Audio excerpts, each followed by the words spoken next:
Okay, here go your girl coming in with another one. Unfortunately, I have to redo some videos because of technical difficulties, all the jumping, and I said it before. Sometimes I'll leave it up when the devil's trying to interrupt. But you know what? I was saying too much that it needed to be heard. So those will be coming later. Lucky I saved them, but I have to fix them. But tonight's topic is the playbook. That playbook that the narcs go by. That playbook that always get them exposed. Now, before I knew about narcissism, and I guess this one would cover all the narcs that I ever encountered. Okay, so I think this one will cover all of the narcs that I ever encountered. But especially this one particular narc, okay? Because that playbook is no joke. That playbook is no joke. And this narc knew it was a narc. That it literally followed every step in the playbook. Like every step in the playbook. And this person has been doing this all their life. That's why I don't understand, because they was in a long-term relationship, that the playbook didn't run out of damn pages. But the playbook continued because of, how they do. You have to pre-plan for the infidelity, because that's what's going to happen, especially if you marry a narc. So the playbook continued because of that.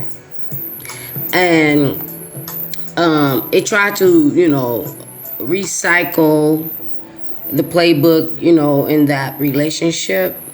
But I don't know. I wasn't there. But I just give it to that person. I just do not know how in the hell you could have dealt with that devil for so long. But I understand why you passed it along. But let's get into it. Okay? The playbook always gets the narc exposed. So at the time, I'm going to say two things and I'm going to just hit that list. At the time, in the beginning stages, because, in the beginning stages, it's a love bomb thing going on. But, due to what they say to you on why the last relationship ended, you kind of like let they say red flags. I'm going to say black flags, because they're roaches. The black flag is waving. The black flag is waving, like, spray that roach. Kill that roach, because that roach is going to poison you. It's going to infest your home and your whole lifestyle. That's why they are roaches. They are infestive. They are. Okay, and taint everything it touch. So, with the devil, get your ass off the line. Hey, lady, I see you. Love me some empath. Just loving me some empath. But, I'm going to try to get through this video. I got my clock set, so the alarm might go off, because I'm trying to keep it short. But I really, really, really, really want you guys to hear what I'm about to say. So, in the beginning stage, when they're doing the love bombing thing, and then, they're trying to back at ya. And they're doing that. They're doing this thing where they want to heat check, and I guess it's devalue. It is a part of devalue, but what they want to do is discard you, and then see if they can come back. But it's like a soft discard. I got that from Quinn.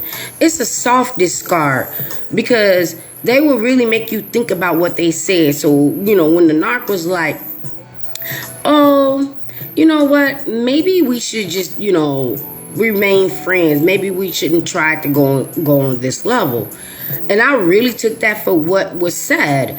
Like, okay, we were friends, and maybe, if we try to go this way, it won't work. And I took it for what it was. So when I'm like, okay, the narc got very comfortable, with, connecting with other supplies. So because the narc wanted me back in the friend zone, and it wasn't a long time that we tried to go on the other level, so it was kind of easy, but I was still a little bit like, what the hell?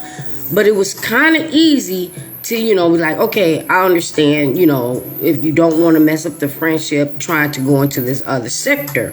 So the narc would, tell me about certain women or people that they met. And I never really questioned anything, because it was just like, you just had this long-term thing. I guess you just trying to test the waters. You really don't know what you want.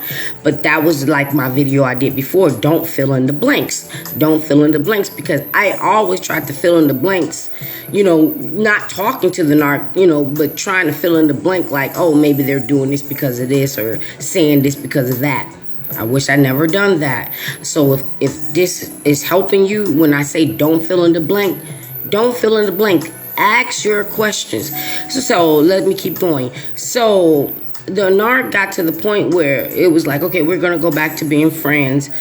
And the narc was seeing several people. I didn't know at the time, but as the stories kept going, I knew it was several people. So, and I don't want to say race, but because I don't want to say racist, but the narc was all over the place with races. Okay, so this one female that was the same race as the narc told me just a little bit about this person, and the narc cut this person off like, I don't know, I think it was 2-3 weeks. The narc cut this person off, and the narc was like, yeah, we didn't have a connection, and I told her, it's not gonna work. And she was like, oh, what's wrong? What did I do? What can I do? I'll do anything, to make it better. But I didn't get that at the time, and that's where it stopped. But then when the narc got with this other race from another country, the narc was way more into this person. Because like I said before, what they do is they love to get with people from other cultures, other races, especially other countries that live, outside of the country. And they think that they stupid. But this girl wasn't stupid. I mean, she was toxic, but she really wasn't stupid. And so this is the one that he tried to make it seem like this is who he really wanted to go for, and the reason why that we should remain friends. And he told me so many nothing good about her, but he told me things about her and whatever. And he showed me a picture, and he met her, or I don't know if it was Tinder. I think it was POF. And I'm telling y'all right now, pay for a membership if you decide to do a date app, which I do not advise. Pay for it, because you can wing out, I would say 40% of the narcs, but narcs that got money will go there. Anyway, so he got with her, and he showed me a picture, and immediately I don't understand why my spidey senses, I won't say spidey senses, my godly senses, my inner voice, the Holy Spirit in me. So forgive me, God, I didn't mean spidey senses. My Holy Spirit senses connected instantly with some of these things, but not with the narc. Not with the narc. And if you guys been with a narc, maybe y'all can tell me why I didn't.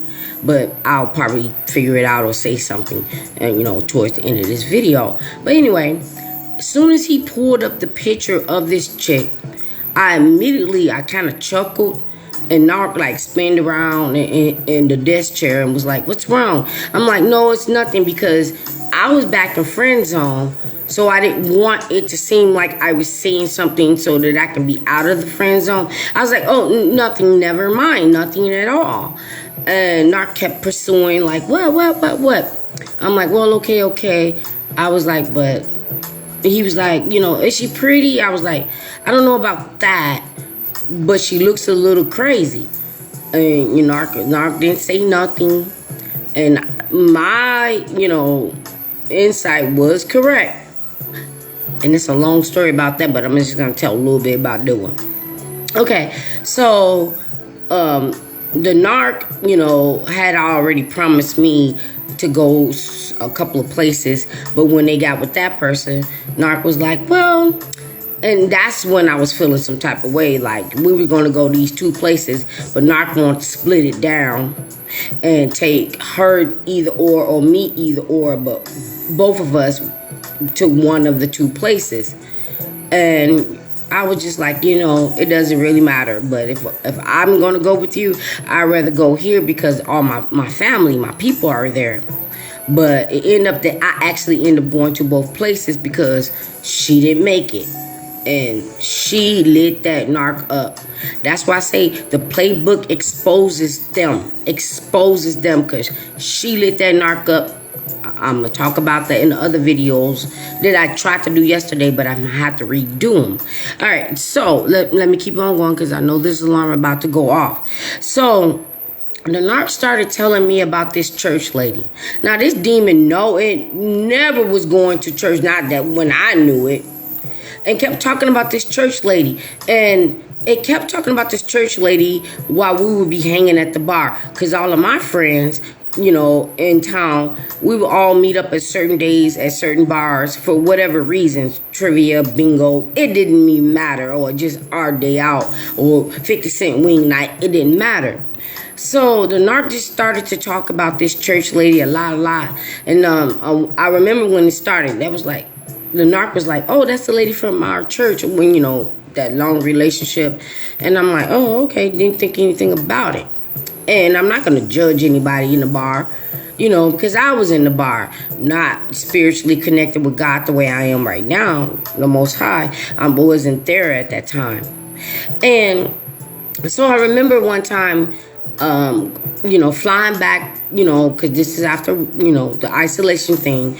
But flying back, because I had some things to do, where I came from.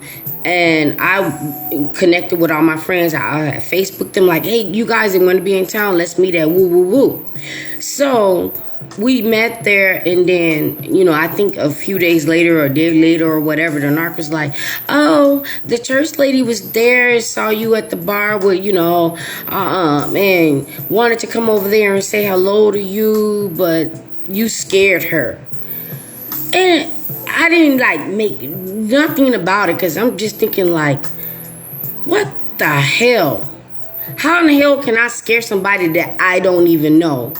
Why would this person even want to come and say hello to me? But what I think it was because I actually connected with a lot of my male friends and one female friend at this, bar, that I was visiting. But I didn't question anything. I didn't say anything or whatever. But I should have been like, how the hell I scare somebody that, excuse me, we never communicated. And then I should have asked, why are you and the church lady still talking?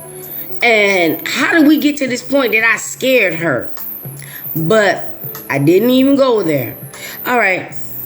So the one that he really wanted to pursue that put me back in the friend zone, okay, when it got to the point where the playbook didn't work anymore and she started to expose him, he goes, yeah,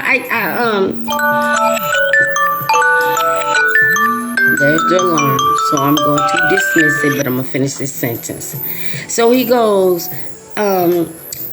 yeah, I'm done with her, and I wanted to be, you and I again or whatever, and she just didn't get the picture, and she was like, well, I'll do anything, it could be me, you, and her. And I did not question, why would she say that? Why would she say that? Because these narcs have conversations and do things with people, and tell these people and set up these things, that's all. First of all, they're nasty as hell and they all are promiscuous. They are O's to the fullest. They O's. About to go. I'm thinking why in the hell does she think I be down like that? But I should have asked him, why would she even say that? And now that I know, Because he had a conversation about what he wanted. So if she thought that because I was there first, that she can keep him, all these things, I was just like, why in the hell would I do that? I don't even like her. Because she already smeared me and tried to get up in my grill. But I don't even like her. I should have questioned, like, why would she even say something like that? But he was like, oh, yeah, she was like, saying she like you. She think you're this and cute and, no. I told her, no, you're not like that. And, they ended it. And it went to the courts. It got far. Let me go. Because that's what I'm talking about when the devil interferes with my videos. It's the narc. The devil is the narc.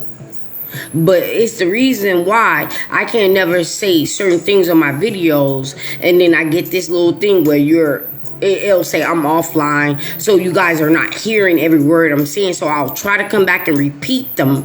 But let me get off this. We're going to get to the next video because we're going to stay on this playbook.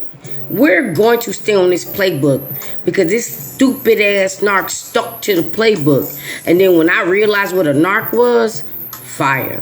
This is how I know it's a playbook for them, and they can't do anything else. They can't do nothing else because they're so damn stupid and they work for Satan that they don't have nothing under their sleeves except for replacing everybody so they can stick to the playbook. And the older they get, who the hell wants them? First of all, this narc was old as hell. Nothing worked unless it had something to help it work. And all it had was one thing, and it used it to get everybody. But you know what? God don't prosper demons. He gives it, he can take it away. Satan can give it, and God can take it away. That narc didn't get nothing from the Most High, from God. Everything that narc got, it got from Satan. And what do you think Satan's going to do? What do you think Satan is going to do while this narc is continuing trying to please that devil? So I'm going to go because I'm getting pissed off right now. And God told me to calm myself down. Take 2 minutes. I'll be right back. Be blessed. I am so happy. And thank you for sticking in there. Empath, light. You are a light worker. You are a chosen one. You are a child of God. Helen, Tari, and all you special ones. And I'm going to say to my cousin Felicia, you my queen. And Shelly, I am so glad that God covered you with that blood. Avius, go check that. You did love me. I know you got that. But I'm still going to do more. Be blessed.